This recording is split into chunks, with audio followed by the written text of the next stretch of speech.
मैं Pankaj Kumar Gupta, assistant professor BEd, Gandhi महाविद्यालय Orai, national education policy 2020 के 16वें वीडियो में आप सबका स्वागत करता हूं।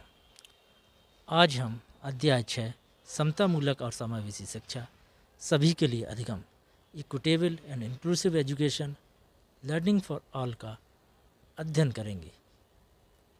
पहले वीडियो में हमने इस अध्याय के 10 बिंदुओं का अध्ययन किया था, इन पर चर्चा की थी। आज हम इस अध्याय के 11वें बिंदु से लेकर अंतिम बिंदु 20 तक का अध्ययन करेंगे।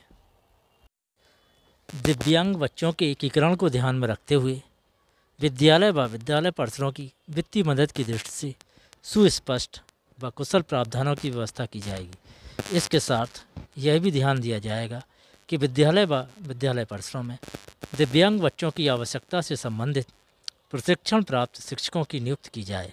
साथ ही गंभीर अथवा एक से अधिक अक्षमता वाले बच्चों के लिए जहां भी आवश्यकता हो एक संसाधन केंद्र स्थापित किया जाए। RPWD एक्ट के अनुरूप दिव्यांग बच्चों के लिए बाधा मुक्त पहुंच सुनिश्चित की जाए। विशेष आवश्यकता वाले बच्चों की विभिन्न श्रेणियों के अनुरूप विद्यालय अथवा विद्यालय परिसर कार्य करेंगे, जिससे प्रत्येक बच्चे की आवश्यकता के अनुरूप मदद सुनिश्चित करने हेतु उपयुक्त प्रणाली विकसित की जाएगी, ताकि कक्षा में उनकी पूर्ण प्रतिभागिता व समावेशन सुनिश्चित किया जाए।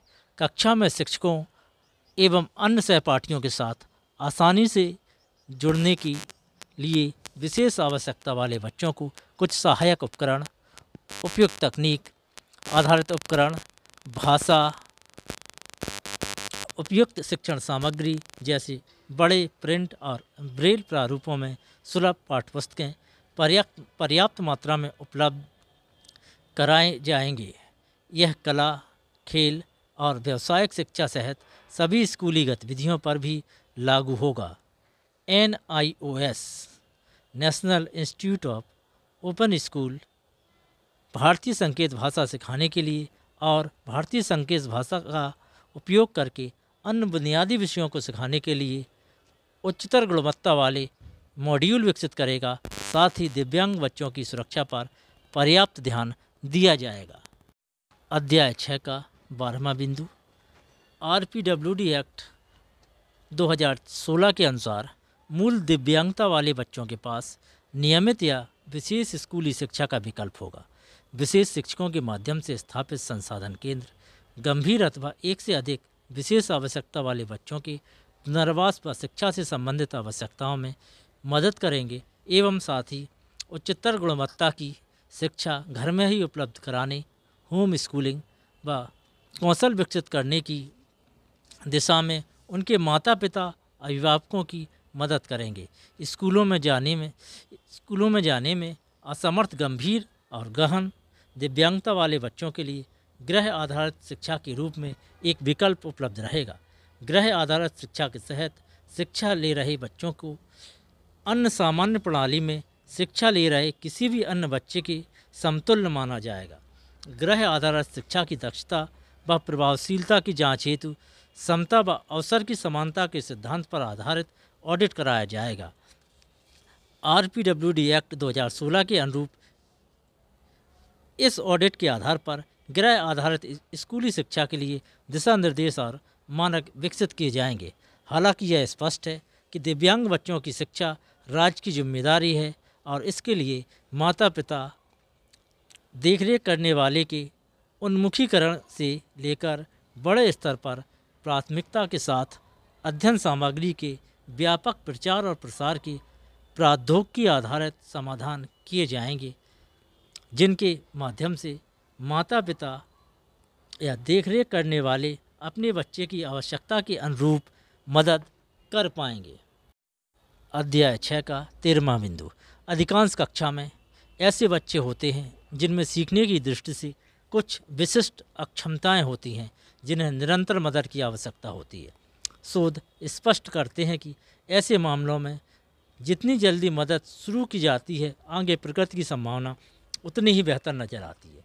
शिक्षकों को सीखने से संबंधित इस प्रकार की अक्षमता की पहचान करने और उसके निवारण के लिए योजना बनाने में विशेष रूप से मदद करनी चाहिए। इसके लिए किए जाने वाले विशिष्ट कार्यों, जिनमें उपयुक्त तकनीक की मदद से किए जाने वाले प्रयास सहित शामिल होंगे। बच्चों को अपनी गति के अनुरूप काम करने की स्वतंत्रता देना, प्रत्येक बच्चे की क्षमताओं का लाभ लेने की दृष्टि से पाठ्यक्रम को प्रत्येक के लिए सक्षम व लचीला बनाना तथा साथ ही उपयुक्त आकलन और प्रमाणन यानी सर्टिफिकेशन के लिए एक अनुकूल इकोसिस्टम बनाना। परख नामक प्रस्तावित नए राष्ट्रीय मूल्यांकन केंद्र सहित मूल्यांकन और प्रमाणन एजेंसियां दिशा निर्देश बनाएंगी और बुनियादी स्तर से लेकर उच्चतर शिक्षा प्रवेश परीक्षाओं सहित के स्तर तक इस तरह के मूल्यांकन के संचालन के लिए उपयुक्त तरीकों की सिफारिश करेंगे, जिससे सीखने की अक्षमता वाले सभी बच्चों के लिए समान पहुंच और अवसर सुनिश्चित किए जा सकें।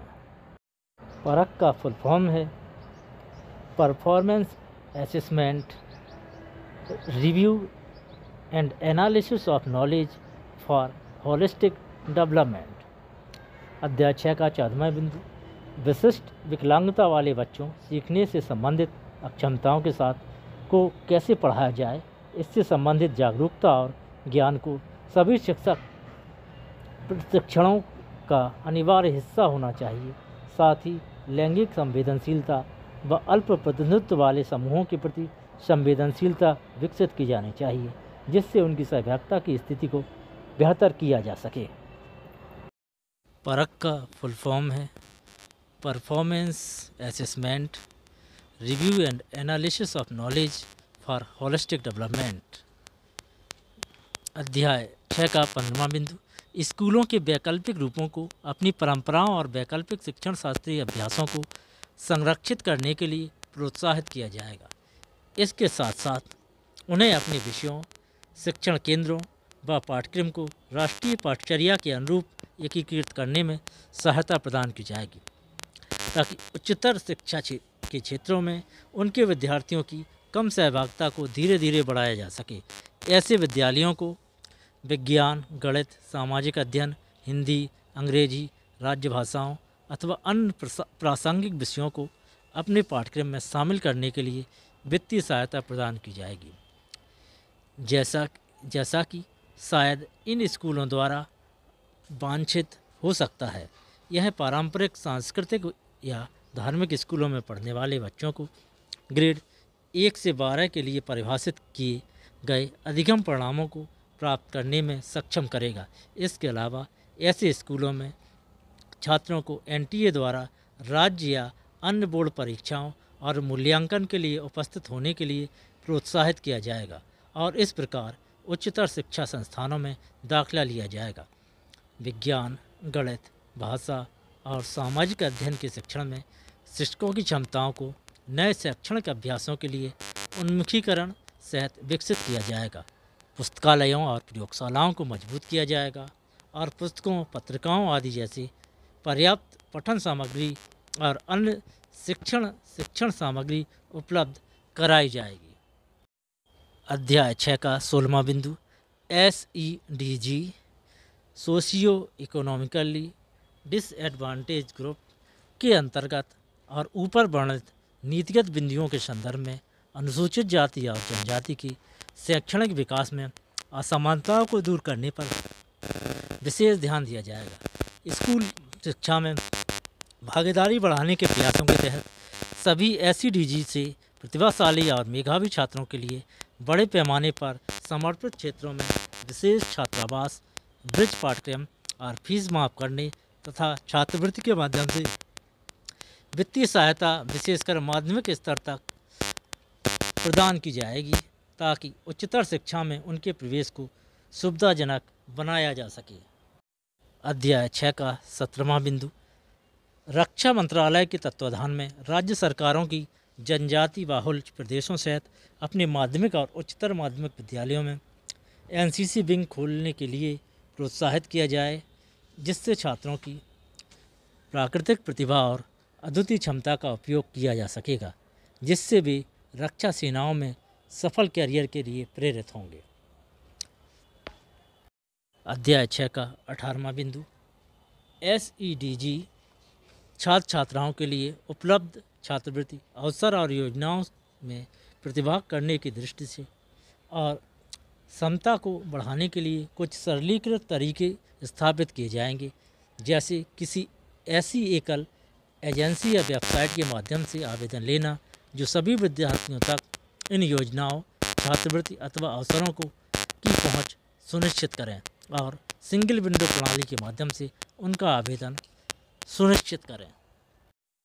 अध्याय 6 का 19वां बिंदु, उपरोक्त सभी नीतियां और उपाय सभी SEDG के लिए पूर्ण समावेश और समता प्राप्त करने के लिए महत्वपूर्ण तो हैं किंतु पर्याप्त नहीं। इसके लिए विद्यालय की संस्कृति में बदलाव भी जरूरी है। स्कूल शिक्षा प्रणाली में सभी प्रतिभागी, जिनमें शिक्षक, प्रधानाचार्य, प्रशासक, काउंसलर और छात्र भी शामिल हैं, सभी छात्रों की आवश्यकताओं, समावेशन और समता की धारणाओं और सभी व्यक्तियों के सम्मान, प्रतिष्ठा और निजता के प्रति संवेदनशील होंगे। इस तरह की शैक्षिक संस्कृति छात्रों को सशक्त व्यक्ति बनने में मदद करने के लिए सबसे अच्छा साधन होगी, जो बदले में एक ऐसे समाज बनाने में सक्षम होंगे जो अपने सबसे कमज़ोर नागरिकों के लिए जिम्मेदार हैं। समावेशन और समता शिक्षक शिक्षा का एक प्रमुख पहलू बन जाएगा और स्कूलों में सभी नेतृत्व, प्रशासनिक और अन्य पदों के लिए प्रशिक्षण में भी, साथ ही सभी छात्रों के लिए उत्कृष्ट रोल मॉडल लाने की दिशा में यह प्रयास किया जाएगा। SEDG में से उच्चतर गुणवत्ता की शिक्षक और नेतृत्वकर्ताओं का अधिक से अधिक चयन किया जाएगा। अध्याय 6 का 20वां और अंतिम बिंदु, छात्रों को शिक्षकों और अन्य विद्यालय कर्मियों जैसे प्रशिक्षित सामाजिक कार्यकर्ता और परामर्शदाता इत्यादि द्वारा लाई गई इस नई स्कूली संस्कृति व पाठ्यक्रम में आए बदलावों के माध्यम से संवेदनशील बनाया जाएगा। स्कूली पाठ्यक्रम में प्रारंभिक शिक्षा, मानवीय मूल्यों पर सामग्री जैसे सभी व्यक्तियों के लिए सम्मान, सहानुभूति, सहिष्णुता, मानवाधिकार, लैंगिक समानता, अहिंसा, वैश्विक नागरिकता, समावेशन और समता शामिल होंगे। इनमें विभिन्न संस्कृतियों, धर्मों, भाषाओं, लिंग आधारित पहचान आदि के बारे में अधिक विस्तृत ज्ञान शामिल होगा, जो विविधता के प्रति सम्मान और संवेदनशीलता विकसित करेगा।